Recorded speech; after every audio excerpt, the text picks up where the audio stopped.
കുട്ടികൾ നേരിടുന്ന ഒരു പ്രശ്നം എന്ന് പറഞ്ഞാൽ മെന്റൽ ഹെൽത്ത് വളരെ കുറവാണ് കുട്ടികൾക്ക്. മനസ്സിന് ആരോഗ്യം ഭയങ്കര തടിയും വലിയ ഭൂതക്കണ്ണാടിയും ഒക്കെ ഉണ്ടാവും, ബട്ട് മനസ്സിന് ആരോഗ്യം കുറവാണ്. അതുകൊണ്ടാണ് പണ്ടൊക്കെ നമ്മൾ SSLC എഴുതുന്ന കാലത്ത് 210 മാർക്കായിരുന്നു മിനിമം മാർക്ക് ജയിക്കാൻ. അന്ന് 210 കിട്ടിപ്പോയാൽ നമ്മൾ ലോകം കീഴടക്കിയ ഫീലിംഗ് ആയിരുന്നു. 46 ലഡു വാങ്ങും, 6 നമ്മൾ തന്നെ ഒന്നും, പിന്നെ 40 വിതരണം. എന്തായിരുന്നു സ്കൂൾ മൊത്തം നമ്മളതുപോലെയായി നമ്മൾ ആഘോഷിച്ചിരുന്നത്. പക്ഷെ ഇന്നത്തെ കുട്ടി ഫാത്തിമ 10 വിഷയത്തിൽ 9 A+, 1 A ആയിപ്പോയി വിചാരിച്ചോ. ആ കുട്ടിനോട് ചോദിച്ചോക്കെ എന്താ മോളെ പരീക്ഷയുടെ റിസൾട്ട് എങ്ങനെ? ഫുൾ A+ കിട്ടും വിചാരിച്ചു. എന്താ അറിയില്ല. കളിയിലെ അർജന്റീന തോറ്റപ്പോൾ ആത്മഹത്യ ചെയ്യുന്നുണ്ട്. എങ്ങനെയുണ്ട് കുട്ടികളുടെ ആരോഗ്യം? എങ്ങനെയുണ്ട് ആരോഗ്യം? ആലോചിക്കുക. ആരെങ്കിലും ഒന്ന് കളിയാക്കുമ്പോഴേക്ക് ആത്മഹത്യ പരിഹാരമായി ആലോചിക്കുകയാണ് പുതിയ തലമുറ.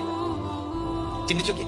പണ്ടൊക്കെ സ്കൂൾ ഗ്രൗണ്ടിൽ നിന്നോ മാർക്കറ്റിൽ നിന്നോ കുട്ടിയെ പിടിച്ചു കൊണ്ടുവന്നിട്ട് വീട്ടില് റൂമിൽ കൂട്ടിയിട്ടാലും ഉമ്മ കുറച്ച് അടുക്കണം, കുറച്ച് പഠിക്കണം എന്ന് പറഞ്ഞാൽ നമുക്കൊരു ധൈര്യം. ഇന്ന് ആരും കൂട്ടിയിട്ട് വന്നല്ല, ഓളെന്നെ സ്വന്തം വന്നിട്ട് റൂമിൽ നിന്ന് ഉള്ളിൽ നിന്ന് കൂട്ടി നമുക്ക് പേടിയൊന്നും വിളിച്ചു നോക്കണം. എന്താ കാരണം? ആരോഗ്യം എവിടെയാ പ്രശ്നം? മനസ്സിന് ആരോഗ്യം കുറവാണ്. മനസ്സിന് ആരോഗ്യം കുറവാണ്.